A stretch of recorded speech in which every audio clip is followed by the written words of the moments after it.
Welcome to the Untold Stories of Black women in the women's suffrage movement. My name is Katie Hall, and I want you to join me as we explore women such as Susan B. Anthony and the role that she played in the suffrage movement, as well as women like Ida B. Wells and Anna Julia Cooper.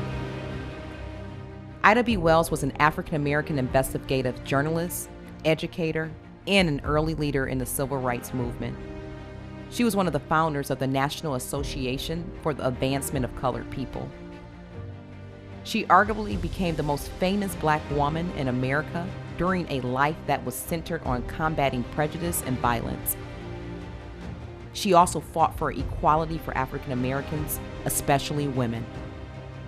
Ida B. Wells, she sort of like embodies everything that the suffrage movement was about, everything that rights for women and specifically about Black women were about. I mean, this is a woman who came from adversity. She lost her parents at a young age. She helped raise her siblings, but she was able to get herself educated and to make a big impact on the rights for not just Black women, but women in general and for Black people in general. Wells was born into slavery in Holly Springs, Mississippi, and freed by the Emancipation Proclamation during the American Civil War.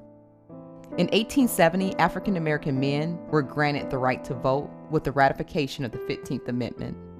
However, poll taxes, literacy tests, fear, intimidation, and later Jim Crow laws were used in former slaveholding states to keep them from exercising their right to vote. At the age of 16, Ida lost both of her parents and her infant brother in 1878 due to the yellow fever epidemic.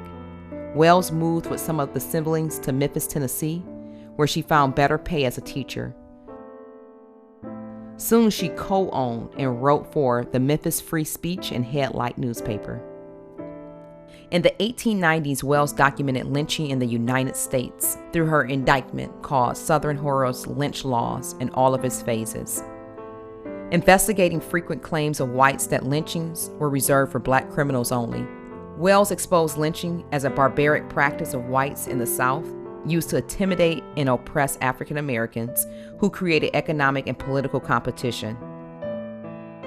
In a subsequent threat of loss of power for whites, a white mob destroyed her newspaper office and presses as her investigative reporting was carried nationally in Black-owned newspapers.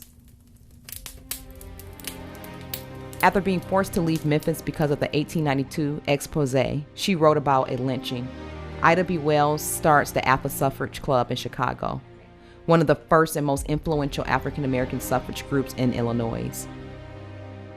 The group immediately sets out to mobilize and register Black men and women voters. In the 1880s, Black reformers began organizing their own groups.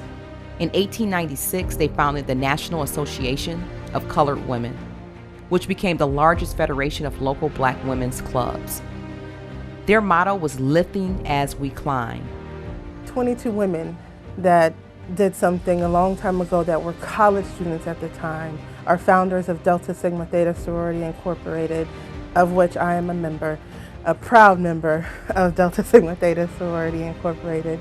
Those 22 women were college students, young women at the time, who saw the importance of the right to vote. So their first act of public service when they became an organization was marching in the Women's Suffrage March. Yes, they had to march in the back, but they were there, they were present, they were college students.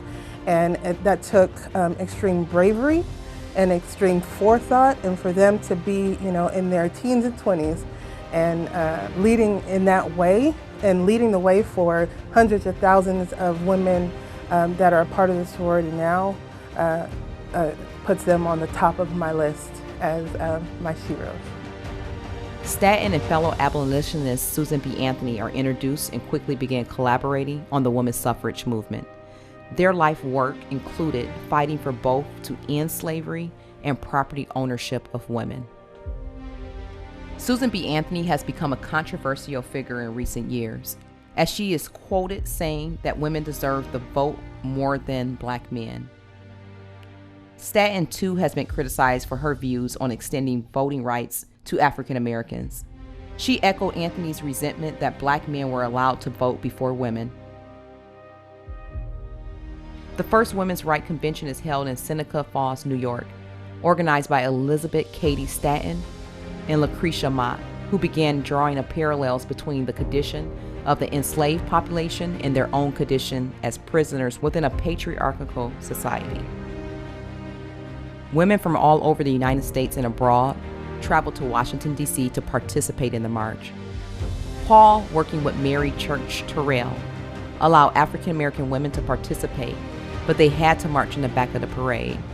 Prominent leaders like Ida B. Wells didn't agree with this decision.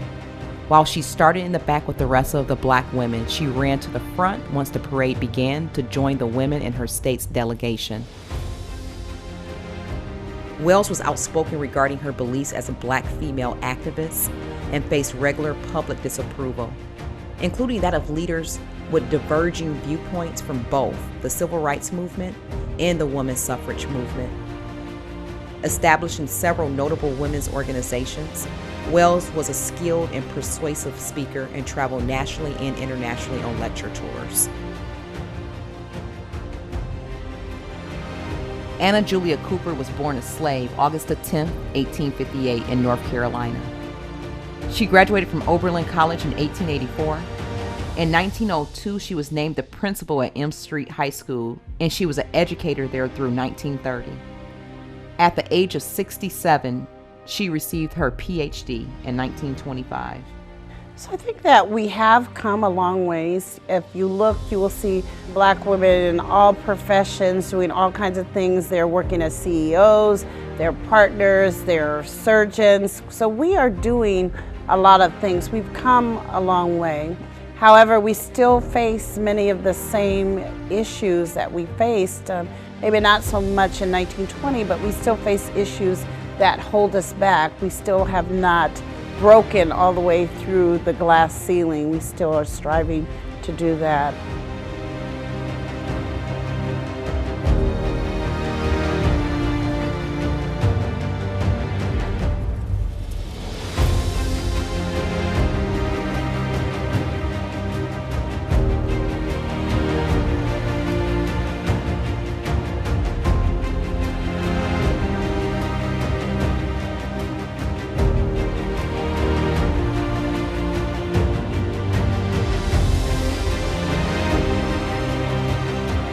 Thank you for joining us as we explore the untold stories of Black women during the women's suffrage movement. My hopes as the producer of this film is that you challenge yourself to dig back into the history of the women's suffrage movement, both the told stories and the untold stories. And collectively as women, we create the future that we want for our daughters and our granddaughters. Thank you so much for joining us. I'm Katie Hall.